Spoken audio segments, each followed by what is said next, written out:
नमो नमः। आपका बहुत बहुत स्वागत करती हूँ। मैं हूँ ममता ठाकुर और आज हम करेंगे पाठ 5 से लेकर पाठ 8 तक का पुनरावृत्ति वाला भाग। ये कक्षा 7 की मंथन भाग 2 में से लिया गया है। पहला प्रश्न देखिए, मित्राणि रिपवः च कथम जायन्ते, मित्र और शत्रु कैसे बनते हैं? तो व्यवहार से। यदि हमारा व्यवहार अच्छा है तो सभी हमारे मित्र बनेंगे, यदि हमारा व्यवहार बुरा है तो सभी हमारे शत्रु बनेंगे। केन समम सख्यम न कारयेत, दुर्जनेन। चौरः घंटां चोरयित्वा कुत्र गतः, वने। भल्लुकः किं कृत्वा गतः, अभिमन्युम जिघ्राय। जिघ्राय का अर्थ होता है सूंघना, अभिमन्यु को सूंघ कर वो चला गया। आंगल सैनिकाः कम ग्रहीतुं समर्थाः न अभवन्, आजादम।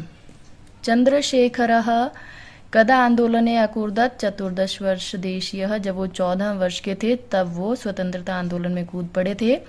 मित्रस्य परीक्षा कदा भवति, विपत्सु। विपत्सु अर्थात विपत्ति में।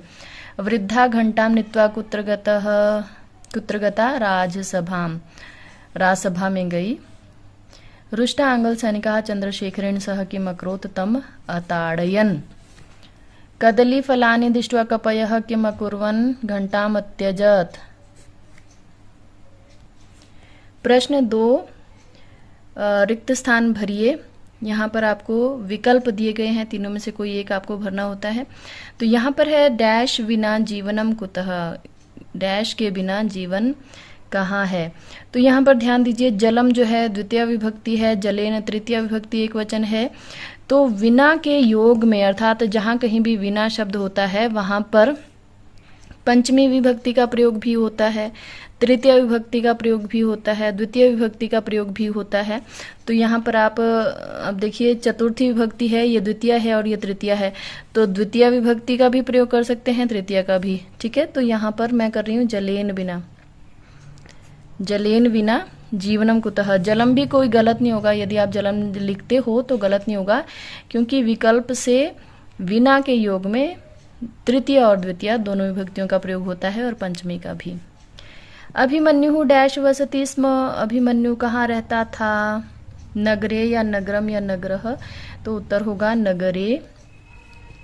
चित्ते वाची क्रियायाम च डैश एक रूपता भवति, सज्जनानाम।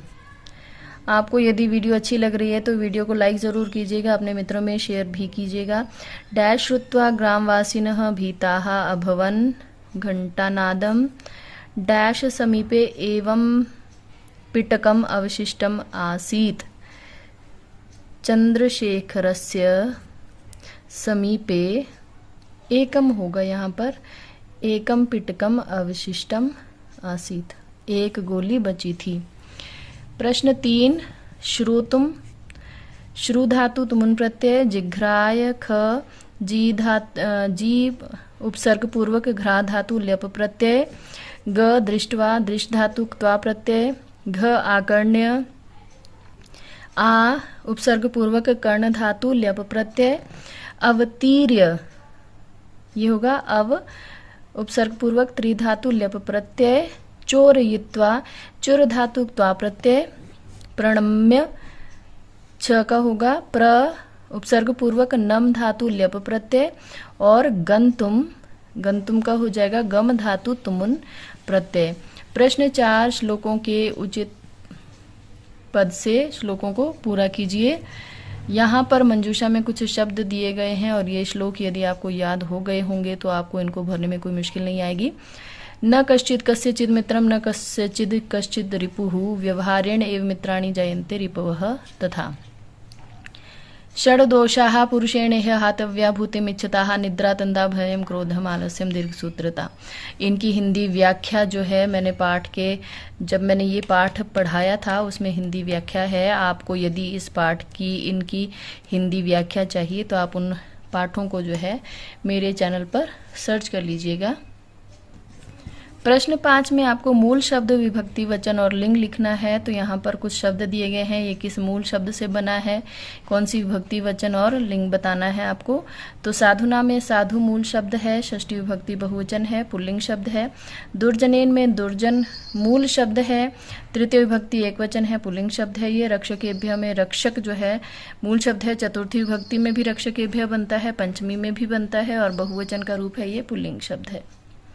ग्रामवासिनः ग्रामवासी प्रथमा विभक्ति बहुवचन पुल्लिंग शब्द है। अरण्य में अरण्य सप्तमी विभक्ति एकवचन पुल्लिंग शब्द है। चणकान चणक, चणकान कहते हैं चनों को, तो चणक शब्द है द्वितीय विभक्ति बहुवचन पुल्लिंग शब्द है। तयोः मतलब तद शब्द है, षष्ठी और सप्तमी दोनों में ये बनता है, द्विवचन है और पुल्लिंग शब्द है। वृक्षात में वृक्ष शब्द है, पंचमी विभक्ति एकवचन और नपुंसकलिंग शब्द है। चित्रम तृतीय विभक्ति बहुवचन नपुंसकलिंग शब्द है। आंग्ला नाम आंगल शब्द है, षष्ठी विभक्ति बहुवचन पुल्लिंग शब्द है। देशाय देशम चतुर्थी विभक्ति एकवचन पुल्लिंग शब्द है। और इसके साथ ही ये अध्याय समाप्त होता है। वीडियो को अंत तक देखने के लिए आपका बहुत बहुत धन्यवाद।